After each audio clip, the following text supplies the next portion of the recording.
지난 명절에 그 고향에서 친구를 좀 만났는데요. 이제 부부가 같이 만나게 됐습니다. 저희 내외하고 친구 내외가 만나게 됐습니다. 오래된 친구고 아주 친한 친구입니다. 이야기를 나누다가 자연스럽게 삶의 여러 가지 부분들에 대해서 이야기를 좀 나누게 됐는데 삶에서 어려운 이야기들도 좀 나오죠. 이런 얘기를 하는데 그래서 제가 볼 때는요, 제 친구 부부는 정말 아주 좋은 조건을 가지고 살아가는 부부예요. 제가 구체적으로 말씀을 안 드려도 정말 예 아주 행복의 조건을 다 가지고 있는 집 같아요. 제가 보기에는 제 친구는 박사님입니다. 박사님. 그래서 공부도 많이 했고 또 거기에 맞는 직장을 좀 다니고 있고 또 거기에 맞는 뭐가 있겠죠. 또 그 아내분도 매우 훌륭한 직업을 가지고 있어서 여러모로 저와는 참 비교할 수 없는 좋은 환경 속에서 살아가고 있는 거예요. 바라기는 제 친구와 그 아내가 이 영상을 안 보기를 안 보겠죠. 근데 제가 나쁜 얘기를 하려는 건 아니고요. 제가 그날 느낀 게 그거였어요. 대화를 한참 하다 보니까 직접적으로 언급은 아닌데 행복하지 않은 걸 많이 느꼈어요. 행복하지 않다. 행복의 조건은 너무 가득 찼는데 제가 보니까 행복의 조건을 계속 이어가려고 열심히 살다 보니까 행복하지 않은 거예요. 시간이 없어요. 대화가 없고 여러모로 삶이 불편해지기 시작한 것 같더라고요. 그 친구 부부는 하나님을 믿는 가정이었어요. 하나님을 믿는데 하나님을 전적으로 우선으로 그렇게 하는 것 같지는 않아 보였습니다. 그렇다고 제가 같은 친구 입장에서 이래라 저래라 답을 줄 수는 없고 저도 제 답을 잘 못 찾는 사람인데 어떻게 답을 줄 수 있겠어요. 하지만 대화 속에서 저와 제 아내와 서로 함께 대화를 하는 중에 여러 가지로 저희도 얻는 게 있고 서로 깨달음이 있었겠죠. 그러면서 마지막에 그런 인사를 하고 헤어졌어요. 그 아내 되는 분이 좀 우리 변화된 모습으로 다음 명절 때 또 만나서 같이 좀 이야기합시다 그러더라고요. 뭔가 대화가 도움이 좀 됐던 것 같아요. 제가 그날 돌아오면서 제 아내와도 이야기를 했고 여전히 생각이 되는 것은 결국 행복은 환경이나 조건은 아니구나. 진짜 행복은 마음의 평안이다. 마음의 기쁨이 있어야 된다. 근데 그 마음의 평안과 기쁨이 어디서 오나요? 사실 예수님 안에서 오는 것이거든요. 예수 그리스도께서 우리 가운데 참 평안과 참 기쁨을 주는 것입니다. 저는 저희 가정도 그렇고 또 제 친구 가정도 그렇고 이제 기도를 저도 하고 저는 무척 좋아하는 아주 친한 관계이기 때문에 행복하기를 바라고 무엇보다 주님 안에서 잘 회복되기를 바라는 마음이 있고 특별히 우리 사랑하는 성도들 또 여러분의 삶에 주님 주시는 은혜와 평강 참된 기쁨이 늘 충만하시기를 저는 기도합니다. 그게 진짜 복이구나라는 생각을 다시 한번 하게 됐어요. 여러분 몸이 아픈 것보다는 건강한 게 좋죠. 여러분 좁은 집이 좋아요? 넓은 집이 좋아요? 넓은 집이 좋죠. 청소하기는 좀 불편해도 좁은 것보다 넓은 게 낫죠. 여러분 적은 수입보다 많은 수입이 더 좋잖아요. 그거 좋은 거예요. 뭐든지 나쁜 것보다는 좋은 게 좋습니다. 말이 좀 이상하긴 하지만 저는 우리 성도들의 삶이 그와 같기를 바라요. 하지만 그것이 가장 우선순위는 아니라는 거죠. 그건 두 번째예요. 첫 번째는 뭐예요? 예수 그리스도 안에서 온전한 믿음으로 살아가는 거. 주님이 주시는 평안을 얻는 거. 우리에게 믿음이 있다고 말은 하는데 여러분 내가 이 믿음이 있다고 말하는 것과 실제 믿음이 있는 건 달라요. 우리는요 믿음이 있다고 말은 하지만 사실 실제로 그렇게 믿음이 많지는 않아요.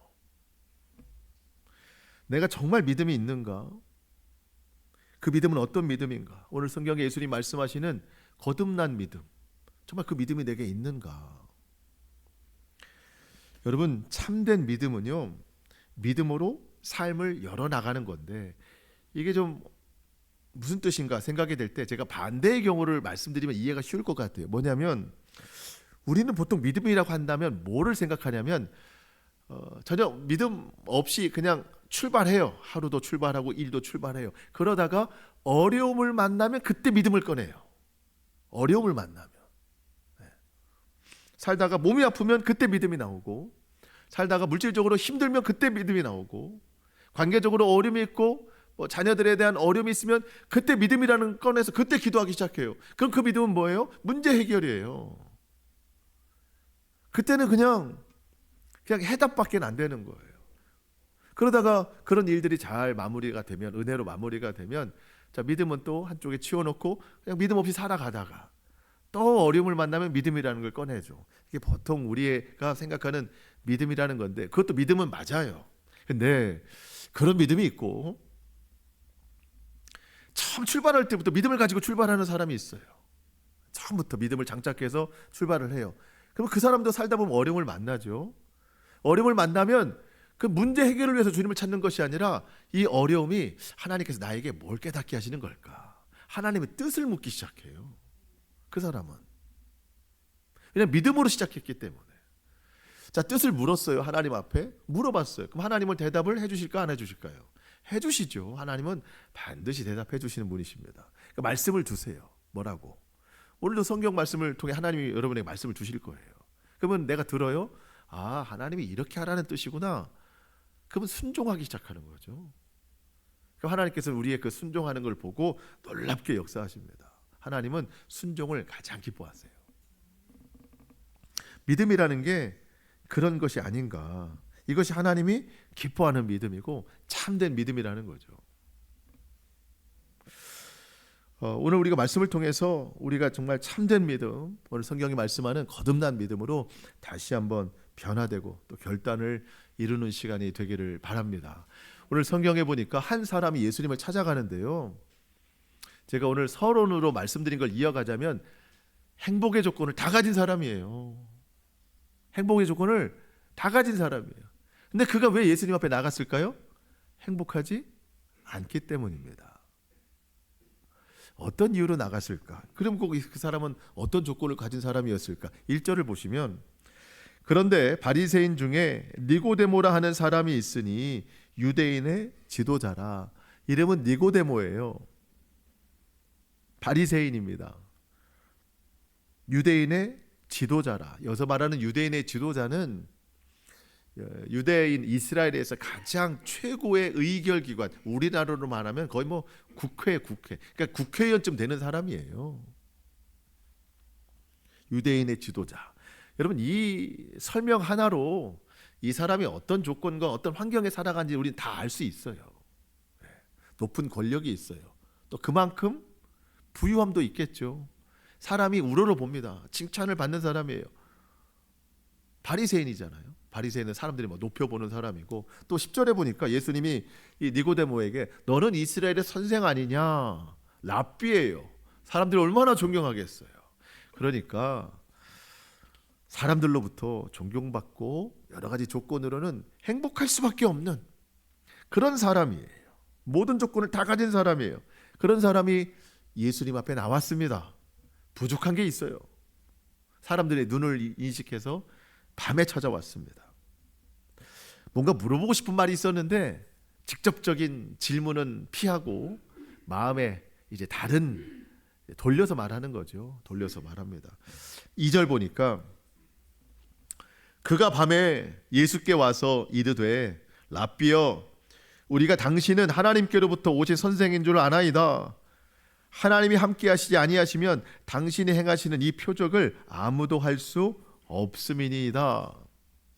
이 니고데모는요, 그동안 예수님이 행하신 놀라운 표적, 기적들을 많이 보기도 했겠지만 듣기도 했습니다. 가장 가깝게는 앞선 본문에 예수님이 물로 포도주를 만드셨어요. 놀라운 일이죠. 앞을 볼 수 없는 사람이 있었는데 예수님께서 그의 눈을 열어주셨어요. 태어나서 한 번도 걷지 못한 사람인데 일어나 걷게 하셨어요. 또 어떤 여인은 어떤 믿음이 있었냐면 불치병에 걸렸었는데 12년 동안 피가 마르지 않는 병에 걸렸었는데 예수님의 옷자락만 만져도 낫겠다는 믿음이 있었는데 실제로 나았어요. 얼마나 소문이 났겠습니까? 그리고 심지어 죽은 사람도 예수님이 살려내셨어요.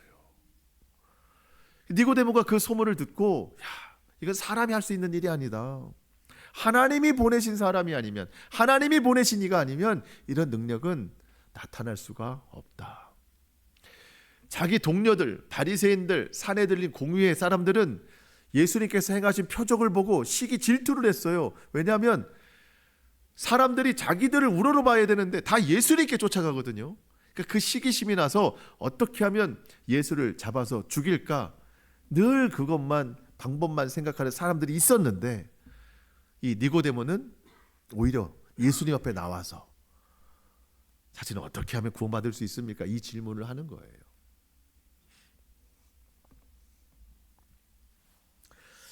아직 그의 마음속에 있는 이 질문, 입 밖으로 나오진 않았는데 예수님께서는 딱 간파하시고 그가 어떤 일로 주님 앞에 나왔는지를 아시고 그 마음의 질문에 대한 답을 내려주십니다. 여러분 3절 한번 보시겠습니까?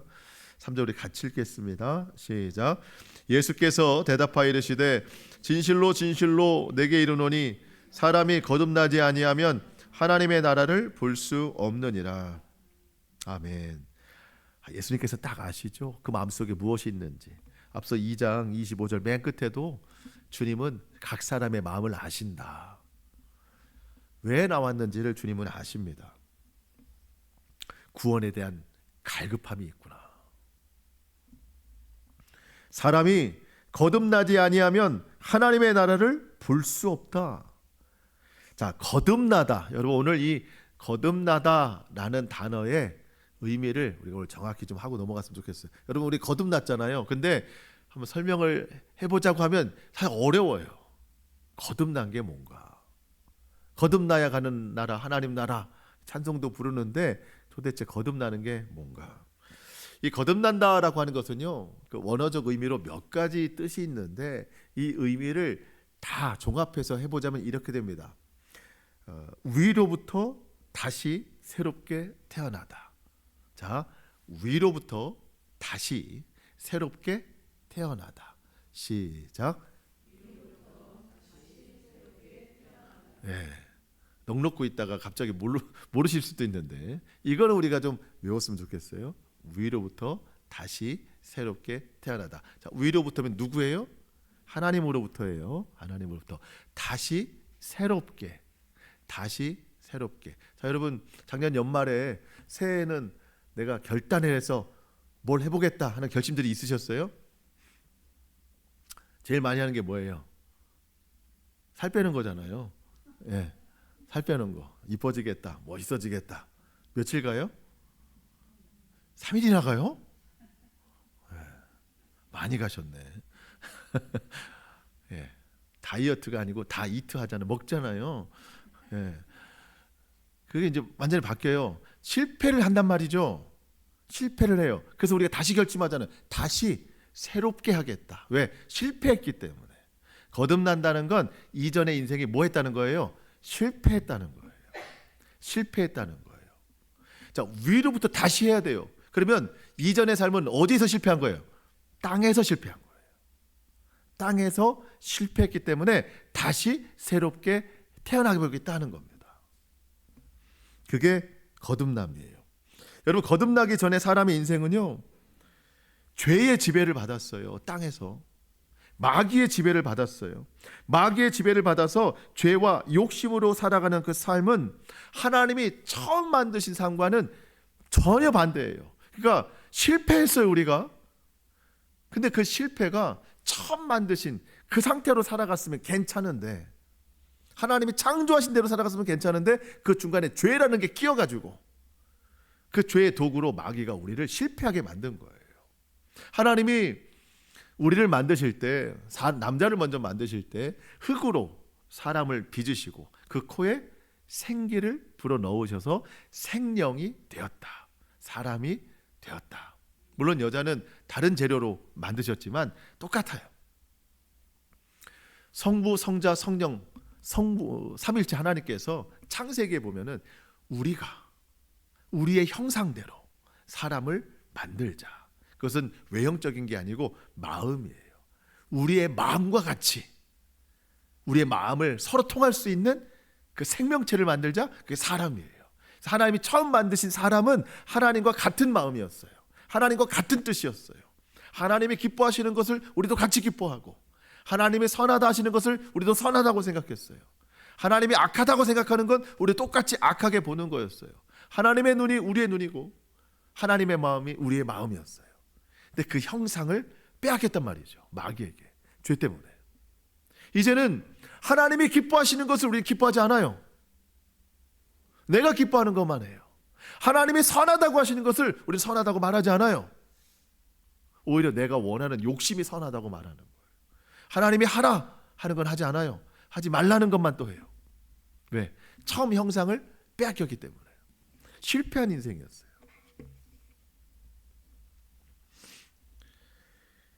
하나님은 중심을 보신다고 했는데, 하나님 믿음을 보신다고 했는데, 우리는 그 중심, 믿음에 치중하지 않고 외적인 삶만 더 치중하고 살아요. 하나님께서 처음 만드신 그 생각, 그 하나님의 마음, 그 처음 만드신 영적인 감각, 이런 것들은 완전히 잊어버렸어요. 하나님도 없고 하나님 나라도 없어요. 오로지 자기 욕심, 죄, 이거밖에 없어요. 간혹 철학적인 질문을 할 때가 있어요. 나는 도대체 어디서 왔고 어디로 가는가? 신이 있는가? 간혹 사람들이 그런 질문으로 다가가기도 해요. 그때 마귀가 성경에 보면 혼미하게 하는 영으로 사람들의 그 영원을 사모하는 그 생각을 짓밟아 버려요. 무슨 영원한 게 있어? 이 세상이 전부야. 그런 생각하지 마. 그런 생각해봐야 너만 머리 아파. 영원한 게 어딨어? 어디서 와서 어디로 가? 그건 아무 중요한 게 아니야. 이 땅에서 잘 먹고 잘 살다가 죽으면 끝이야 라고 사탄이 우리의 생각을 짓밟아 놓는 거예요. 그럼 사람들이 거기에 눌려서 그래, 야, 이 땅에서 잘 먹고 잘 살아야지. 더 벌고 더 욕심 부려서 나만 잘 되면 돼. 이런 생각에 사는 거예요. 영원을 사모하는 마음을 뺏긴 거죠. 여러분, 이런 삶이 거듭나지 못한 옛사람이라는 거예요. 사단이 던져놓은 그 죄 때문에 실패한 삶이라는 거죠. 그렇지만 우리는 그 실패했던 옛사람을 벗어버리고 우리를 실패하게 만들었던 그 죄, 예수님께서 그 죄를 십자가에서 다 멸하셨어요. 죽으시고 부활하셨단 말이죠. 그 부활의 숨, 우리에게 내뱉어 주신 그 숨이 하나님이 첫 번째 사람을 흙으로 만드시고 불어넣으셨던 그 생기가 다시 우리 가운데 들어오게 된 거예요. 다시 만들어진 거예요. 그게 거듭난 삶이라는 거예요. 그런즉 그리스도 예수 안에서 새롭게 지음받은 우리는 새로운 피조물이라. 이전 것은 지나갔으니 보라 새 것이 되었도다. 그럼 어떻게 하면 거듭날 수 있는가? 5절에서 예수님이 답을 주시는데 그 전에 니고데모의 반응을 먼저 살펴보겠습니다. 거듭나야 하나님 나라 볼 수 있다라고 했는데 니고데모는 엉뚱한 반응을 보이잖아요. 4절 말씀 보시면 니고데모가 이르되 사람이 늙으면 어떻게 날 수 있사옵니까? 두 번째 모태에 들어갔다가 날 수 있사옵니까? 자, 거듭난다는 말을 니고데모는 다시 육신으로 태어난다는 말로 이해를 했단 말이죠. 여러분, 육의 사람은 영의 말씀을 이해하지 못합니다. 여러분, 니고데모는 아주 지식적으로 훌륭한 사람이라고 했죠. 공의의 사람입니다. 선생이라고 불렀어요. 사람들이 랍비라고 불렀어요. 세상 지식으로는 충만한데 영적으로는 전혀 이해가 안 되는 사람이었어요. 여러분, 우리도 마찬가지예요. 우리도 물론 하나님의 말씀을 다 이해할 수는 없습니다. 그렇지만 근데 난 이해 못해 라는 것으로 결론 내리고 끝내면 안 된다는 거예요. 그러면 점점점 우리는 더욱 육의 사람으로 될 수밖에 없어요. 여러분, 하나님의 말씀이 어려우시죠? 잘 이해가 안 될 수 있습니다. 그렇지만 그거로 결론 내리지 말고 어렵지만 하나님 저는 이해하고 싶습니다. 하나님 알고 싶습니다. 이런 결론이 되단 말이죠. 그러면 성령님께서 알고자 하는 자에게 가르쳐 주시고 기억나게 하시고 깨닫게 하여 주실 줄로 믿습니다. 그 깨달음은 세상 지식으로 하는 게 아니에요.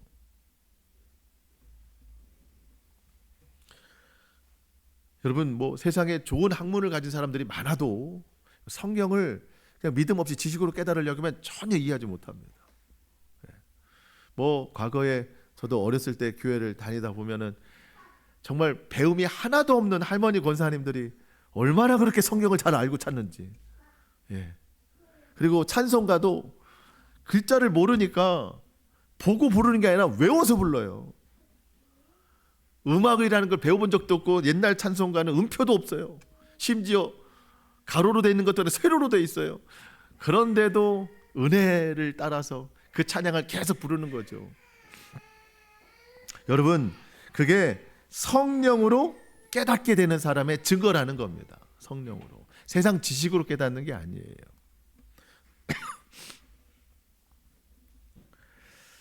저와 여러분이 육의 사람이 아니라 성령의 사람으로 계속 나아갈 수 있도록 우리 정말 기도해야 됩니다. 자, 예수님께서 답을 해주시는데요.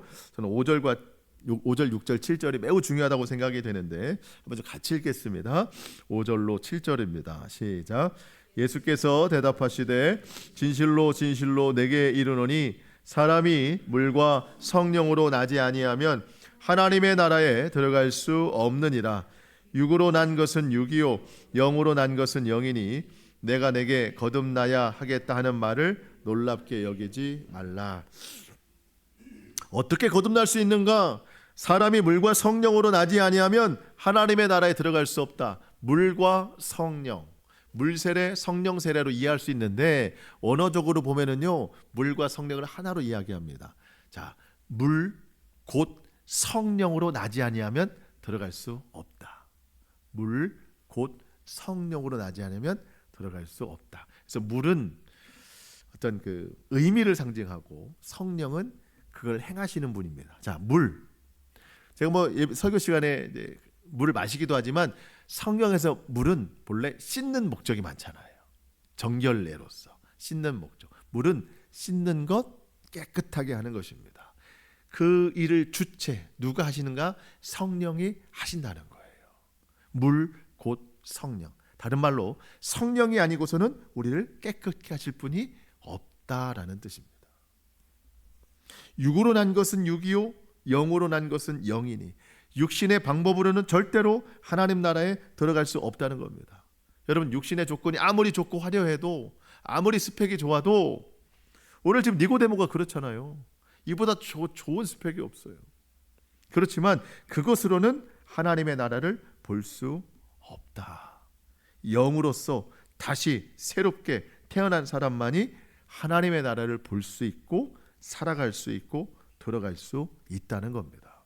저와 여러분이 그 은혜를 선물로 받았어요. 우리가 거듭난 사람입니다. 그러면 이쯤에서 한 가지 이제 궁금한 게 생기는데, 과연 나는 거듭난 사람인가? 거듭난 것에 대한 두 가지 증명이 있습니다. 첫 번째, 예수 그리스도를 구주로 고백하는가? 예수 그리스도를 구주로 고백하는가?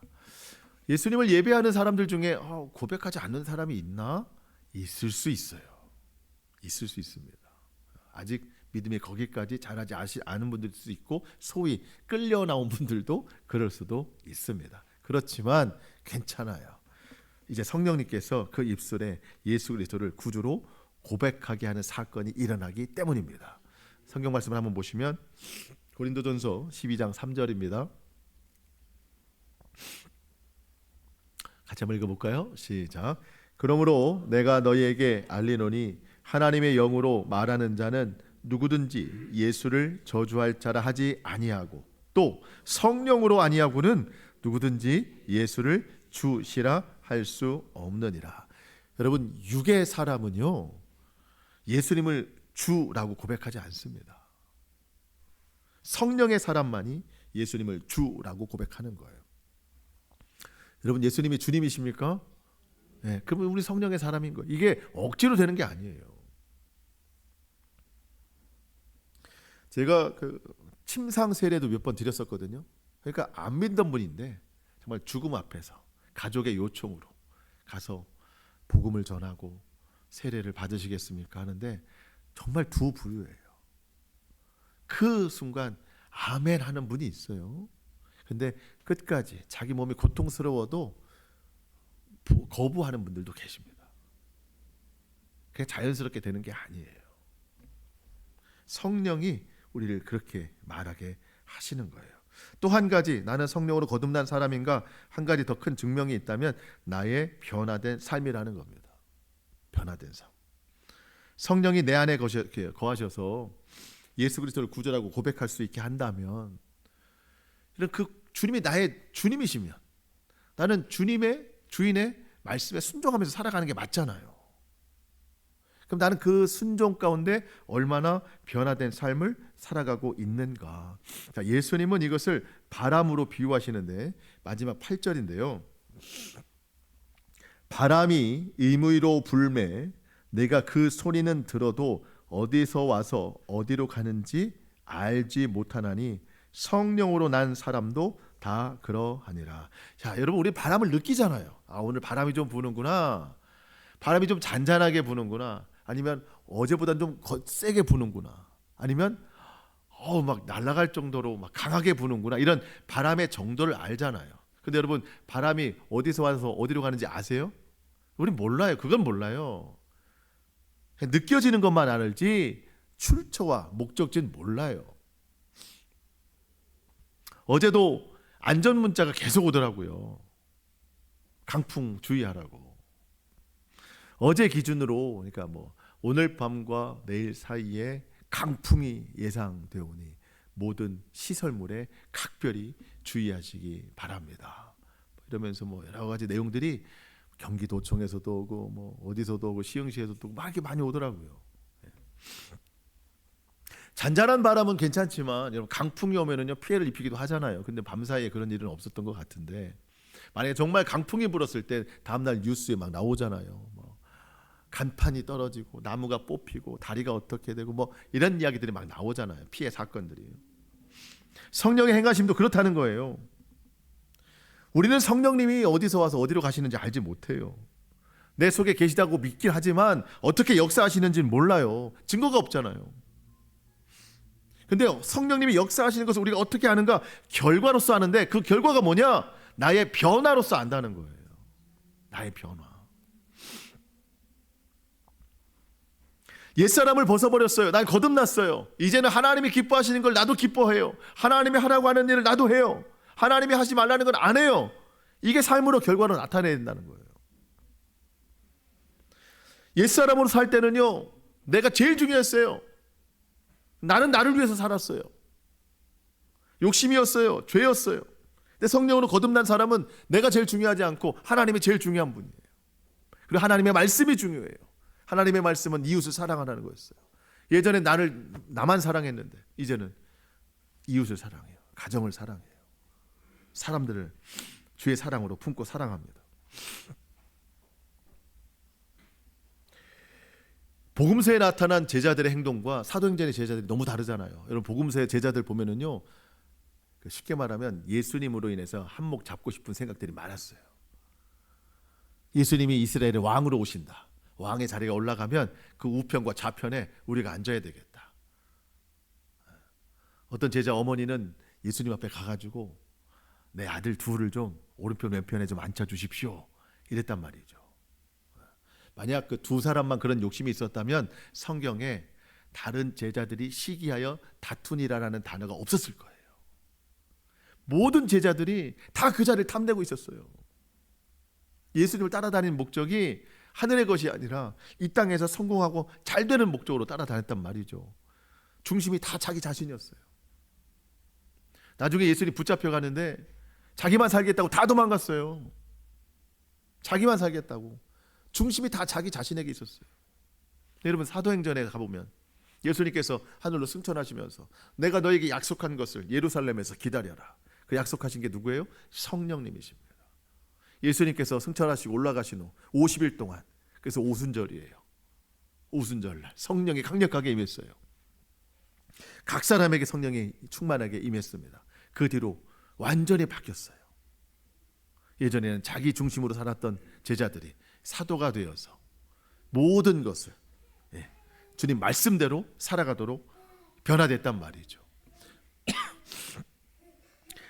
어느 것도 자기 것이라고 말하지 않아요. 모든 물건을 다 통용해서 성전에 갖다 놓고 필요한 대로 나눠 쓰게 만듭니다. 거듭난 삶이죠.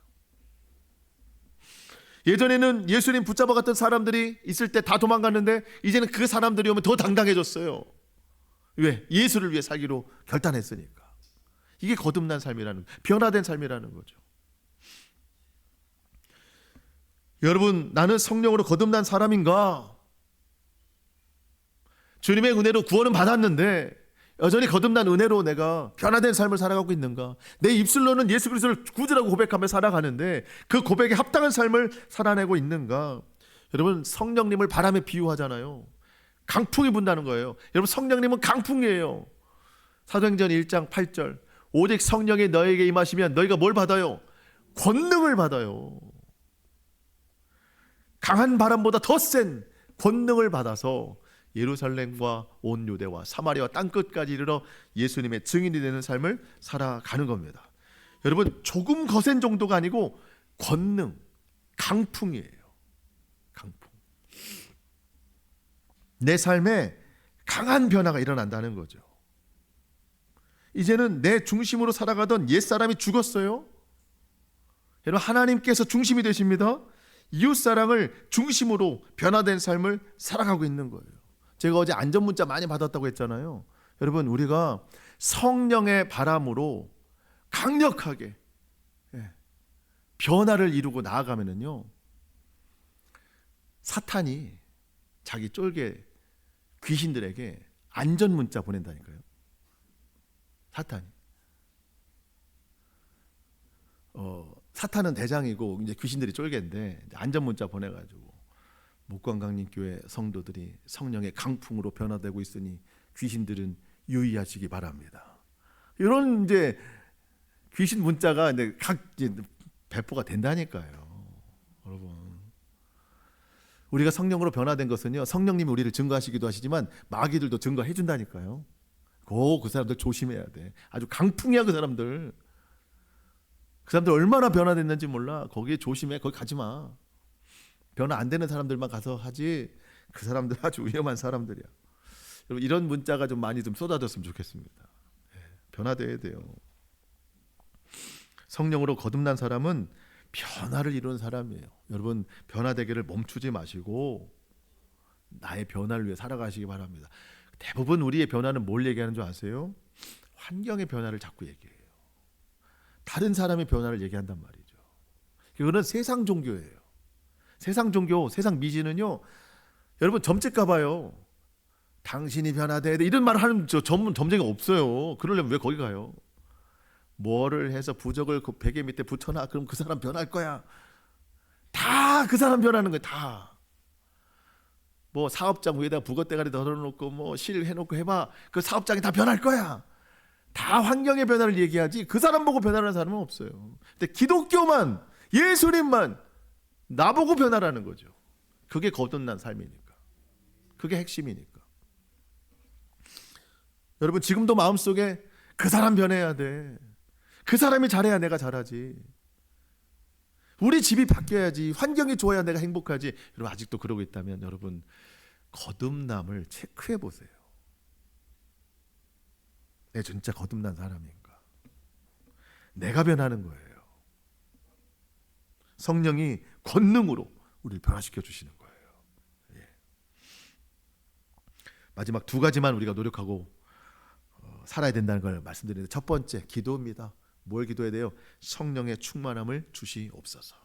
주여, 내가 변화되기를 원하지만 나는 여전히 연약합니다. 나는 여전히 다른 사람을 탓합니다. 환경을 탓합니다. 주여, 내 눈을 가려주시고 성령의 충만함으로 내가 먼저 변화되는 삶을 살게 하옵소서. 성령님, 강력하게 강풍으로 역사하여 주시옵소서. 그런 기도하는 사람에게 저는 성령님께서 반드시 이루어 주시리라고 믿습니다. 또 한 가지, 성령의 거듭남을 위해서 여러분, 성경을 거듭 읽으시기 바랍니다. 이게 중요한 거예요. 모든 성경은 어떻게 쓰였어요? 하나님의 감동으로, 성령의 감동으로 쓰여진 겁니다. 우리 마지막으로 성경 구절을 보고 마치는데요, 디모데후서 3장 16절 17절입니다. 시작. 모든 성경은 하나님의 감동으로 된 것으로 교훈과 책망과 바르게 함과 의로 교육하기에 유익하니 이는 하나님의 사람으로 온전하게 하며 모든 선한 일을 행할 능력을 갖추게 하려 함이라. 아멘. 모든 성경은 하나님의 감동, 성령의 감동으로 된 것이기 때문에 우리를 교훈하십니다. 우리를 책망하시기도 해요. 우리를 바르게 교육하세요. 의로 교육하세요. 성경이 그렇습니다. 성경은 성령의 감동으로 된 것이기 때문에 우리가 성경을 읽고 지금처럼 듣고 또 묵상하다 보면 성령의 가르침대로 살아가요. 그게 성령으로 거듭난 삶이에요. 처음 창조된 모습 그대로 순종하는 삶이 되는 겁니다. 하나님께서 처음에 사람을 만드시고 보시기에 심히 좋았더라. 우리가 거듭난 삶은 하나님 보시기에 심히 좋은 삶을 살아가야 되는 겁니다. 성령은 어떤 특별한 은사나 직분이나 연수, 외적인 모습 이걸로 해석될 수 있는 것은 아닙니다. 그건 위험한 일이에요. 예수 그리스도를 구주로 고백하고 성령의 권능으로 날마다 놀라운 변화를 이루어가는 저와 여러분 되기를 소망합니다. 그래서 더 이상 마귀가 우리를 괴롭게 하거나 두렵게 하거나 외롭게 하거나 그러지 않도록 마귀가 한 길로 왔다가 7길로 도망가는, 왜? 저 사람 성령의 광풍이야. 마귀가 오히려 도망가는 그런 역사, 거듭난 삶으로 참된 평안과 기쁨을 누리며 살아가는 저와 여러분 될 수 있기를 주님의 이름으로 축복합니다. 아멘. 기도하시겠습니다.